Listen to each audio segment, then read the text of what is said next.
Olá pessoal, bem-vindos à nossa sala de aula virtual. O tema da aula de hoje é o primeiro reinado, período imediatamente posterior à proclamação da independência do Brasil, marcado pela presença de Dom Pedro I no governo. Embora tenha tentado estabelecer parâmetros para a cidadania no Brasil, esse direito do cidadão é visto como bastante limitado nesse período, visto que a postura de Dom Pedro I é descrita muitas vezes como autoritária. O próprio escreveu de próprio punho, dentro de 40 dias, uma Constituição que ele dizia ser 2 vezes mais liberal do que aquela que tinha sido proposta pela Assembleia Constituinte de 1823. Então, a primeira Constituição do Brasil, a Constituição Imperial de 1824, vai dividir os poderes aos moldes de Montesquieu, entretanto, vai colocar ali o poder moderador como poder mediador e como importância pronunciada aí para a opinião e para o papel do imperador nessas decisões legislativas a serem tomadas. É importante ressaltar que o poder moderador ele vai existir tanto no primeiro quanto no segundo reinado, mas no hiato entre esses dois períodos, durante o período regencial, ele é suspenso.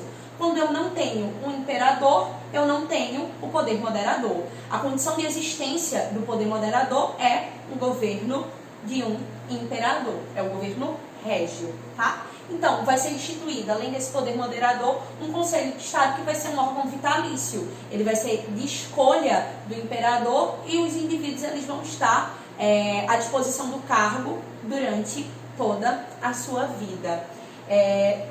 A Constituição Imperial também vai definir que a votação seria indireta e censitária, ou seja, baseada na renda do indivíduo. Todo indivíduo que possuísse a partir de 100 mil réis era entendido como cidadão, indivíduo do sexo masculino. O catolicismo vai ser definido como religião oficial a partir da Constituinte Imperial e, é claro, a mulher nesse período é excluída da cena política. Essa postura dita autoritária de Dom Pedro I vai gerar uma série de questionamentos, uma série de insalubridades e comoções sociais. Essas limitações da cidadania vão ser vistas como elemento de oposição de diversos grupos, principalmente no Nordeste, com a presença de insurreições dentro de Pernambuco, do Rio Grande do Norte, Ceará, Paraíba e Grão-Pará. Em larga medida, esses conflitos sociais de oposição ao autoritarismo do poder moderador vão gerar aí uma das maiores comoções revolucionárias dentro de Pernambuco, realçando o seu papel enquanto Leão do Norte, dando margem à famosa Confederação do Equador, sediada num primeiro momento em Pernambuco, no ano de 1824. A crítica a essa postura autoritária de Dom Pedro I veio de vieses jornalísticos. E aí a gente entende, por exemplo, o grande impacto da presença da imprensa aqui no Brasil. Organismo que foi financiado, primeiramente, com a chegada de Dom João VI, aqui com a chegada da família real. A gente vai ter um impulso muito grande da imprensa. E a veiculação de informações pela imprensa vai ser visto como canalizador de toda essa movimentação social. Então, aqui em Pernambuco, a gente vai ter 2 jornais centrais, o Sentinela da Liberdade, que vai ter como principal figura editorial o Cipriano Barata, e o Tifes Pernambucano, que foi idealizado pelo Frei Joaquim Caneca, o famoso Frei Caneca, que vai ser aí um elemento de ligação com a população mais pobre, com a população menos favorecida e que não se sentia representada por essa Constituição Imperial de 24. A ideia central por trás dessa intelectualidade pernambucana que queria fazer frente à Constituição de 24, mais especificamente a figura do imperador que centralizava ali as funções políticas na sua mão e que minimizava a autonomia dos estados, era proclamar a República Pernambucana, ou seja, a ideia era instituir uma revolta separatista. A República ela era pensada não para o Brasil como um todo, até porque o sentimento de nacionalidade sequer é mencionado nesse período. Costumamos dizer que aqui no Brasil o sentimento de pertencimento regional ele surge primeiro do que o nacionalismo. Então é muito comum que hoje, quando personalidades da cultura pop, como por exemplo a MC Loma, falem um tipo de frase de efeito como Pernambuco é meu país, a gente tenha como enxergar histórico nisso. Muito antes de se sentir brasileiro, o indivíduo das regiões do país se sentia pertencente à sua antiga capitania, se sentia pertencente à sua província, e Pernambuco, aí que liderava as revoluções no norte, acabou gerando essa comoção maior, uma comoção que se estabeleceu por meio dos ideários republicanos. Então a ideia central era separar Pernambuco e proclamar a república, localmente falando. E essa ideia surgiu principalmente sob o comando do Manuel Paz de Andrade. E como o apelo da imprensa se dava em larga medida, espalhando as ideias republicanas pelo norte brasileiro, vamos ter a cooptação do apoio dos estados do Alagoas, Paraíba, Rio Grande do Norte, Ceará e Grão-Pará, o que vai dar a nomenclatura dessa área separada, onde seria proclamada a República, a Confederação do Equador, porque esses espaços são cortados pela linha do Equador. Esse movimento de tamanha comoção, ele vai começar a incomodar o Dom Pedro I, que vai pedir auxílio de um almirante inglês, um auxílio militar, de um almirante inglês que já atuava nas independências da América Espanhola, que é o almirante Cochrane. Vamos falar mais sobre essa figura, sobre essa importância figura política e militar, quando estivermos tratando especificamente das independências da América Latina. O fato da Confederação do Equador contar com amplo apoio popular e com figuras carismáticas entre esses setores, como por exemplo o Frei Joaquim Caneca, levou as autoridades sulistas e as autoridades imperiais, num amplo aspecto, a temer a libertação dos escravos, ou seja, a perder boa parte das suas forças produtivas e dos insumos que vinham aqui do Norte e Nordeste.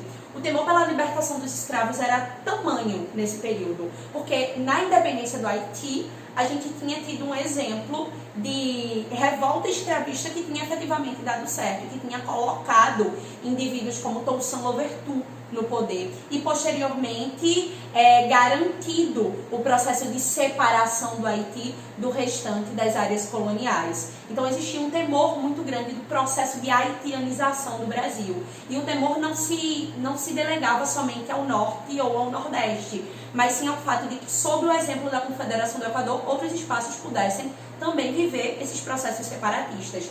Então é isso que vai levar o Império a tentar esmagar de maneira tão violenta a Confederação do Equador. Muito embora a vitória tenha se dado por meio das forças imperiais e pelo auxílio externo da Inglaterra, Dom Pedro I vai viver uma perda progressiva da sua popularidade real, principalmente em detrimento da condenação do Frei Caneca, que tinha nessas paragens um grande apoio popular, tanto ligado à religião quanto ligado às obras sociais que ele realizava. Lembrando que nesse período histórico aqui no Brasil, toda a questão da caridade, toda a questão do apoio da população mais pobre nas enfermidades e até na alfabetização de determinados setores e na catequese estava ligada à igreja. Então a figura do Frei Caneca, Frei Miguelinho, que também foi uma importante figura nesse período e que hoje dá nome a uma cidade aqui em Pernambuco, essas figuras elas vão ser condenadas e posteriormente o Frei Caneca vai ser fuzilado em frente ao atual Forte das Cinco Pontas. Então isso vai gerar uma perda de popularidade real, não só aqui no Norte e Nordeste, mas também da comunidade cristã que vai criticar essa postura imperial. Fora essa questão da perda da popularidade, a gente vai ter no governo de Dom Pedro I, lá no primeiro reinado, a vivência de uma grave crise econômica. A gente precisa lembrar que temos que pagar indenizações nesse período para que o reconhecimento da nossa independência seja feito por parte de Portugal. A gente tem uma grande dependência econômica do produto da Inglaterra e a gente vai ter uma dependência ainda maior, porque nossas forças militares não eram ativas nesse período, não existia um exército brasileiro capaz de garantir a segurança nacional. É por isso que a gente vai sempre apelar para o apoio da Inglaterra. Então a gente está vivendo essa crise econômica, associada às nossas dívidas externas, associada também ao fato de que quando Dom João VI volta para Portugal, ele leva as reservas do Banco do Brasil. Então esse é um período de grave crise econômica, de aumento da nossa dívida externa. Fora isso, o Brasil vai se ver embebido dentro de um contexto conflituoso com o Uruguai nesse período, a conhecida Guerra Cisplatina. Então a gente tem um conflito externo, a gente tem dívida, crise, a gente tem problemas da popularidade do Dom Pedro I. E nesse meio tempo a gente vai ter em 1831 a vacância do trono português. Dom João VI vai falecer e Dom Pedro I aqui no Brasil era visto como uma figura que poderia sucedê-lo ao trono. Então Dom Pedro I ele se vê pressionado por todos os lados e acaba decidindo voltar para Portugal e assumir o trono lá.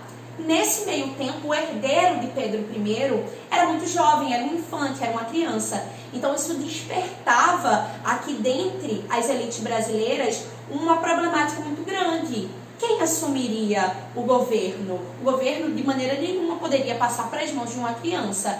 Então isso geraria uma instabilidade política muito grande, num período em que o Brasil tinha acabado de se separar de Portugal, de cortar vínculos e de ser entendido como um país independente. Corroborava para o possível retorno de Dom Pedro I a Portugal a oposição que ele recebia por parte das elites políticas do Rio de Janeiro, São Paulo e Minas Gerais, áreas que também queriam uma maior autonomia política no sentido de garantir impostos descentralizados, de garantir o poder das lideranças locais coronelísticas ligadas ao latifúndio, por exemplo. Corroborava também a onda revolucionária de 1830, a qual já destacamos aí a existência da Confederação do Equador. E a força e a falta de diálogo com a qual Dom Pedro I geria a sua relação com os revolucionários, com os opositores do seu regime. Isso despertava na mentalidade popular, já tocada pelo iluminismo, pelo desenvolvimento da liberdade de imprensa no Brasil, a seguinte pergunta: seria Dom Pedro I um imperador absolutista, aos moldes de Carlos V da França? E se fosse, o povo brasileiro estaria pronto para acatá-lo? Bem, essa resposta é clara: não. Em contrapartida, o governo de Dom Pedro I ainda possuía uma rede de apoiadores aqui no Brasil, principalmente em se tratando das elites lusas, ou seja, dos portugueses. Estes defendiam a permanência de Dom Pedro I aqui no trono brasileiro e defendiam que Dom Miguel pudesse assumir o trono lá na Península Ibérica. Enquanto isso, os brasileiros tocados pelo republicanismo ou defensores de uma maior autonomia provincial defendiam a ideia que Dom Pedro I deveria abdicar do poder, entregando ao povo brasileiro. Essa divergência de ideias entre brasileiros e portugueses vai levar a uma série de demonstrações de violência nas ruas da capital. É o que vai acontecer, por exemplo, entre 11 e 16 de março de 1831, na famosa Noite das Garrafadas, que vai ser permeada por ação de violência entre intelectuais discutindo política nas ruas da cidade. Outro evento que deve ser mencionado é a mobilização no Campo de Santana, atual Praça da República, contra o governo do imperador. Por esse motivo, com essa mudança na opinião pública e com toda essa crise econômica instituída aqui no Brasil imperial, Dom Pedro I vai abdicar do trono no dia 7 de abril de 1831, em troca do seu filho, que no entanto não poderia assumir o poder porque era um infante, uma criança de apenas 5 anos de idade. A abdicação de Dom Pedro I vai marcar aqui no Brasil o início do período regencial, período muito conturbado na cena social. Esse é o tema da nossa próxima aula. Tchau, tchau!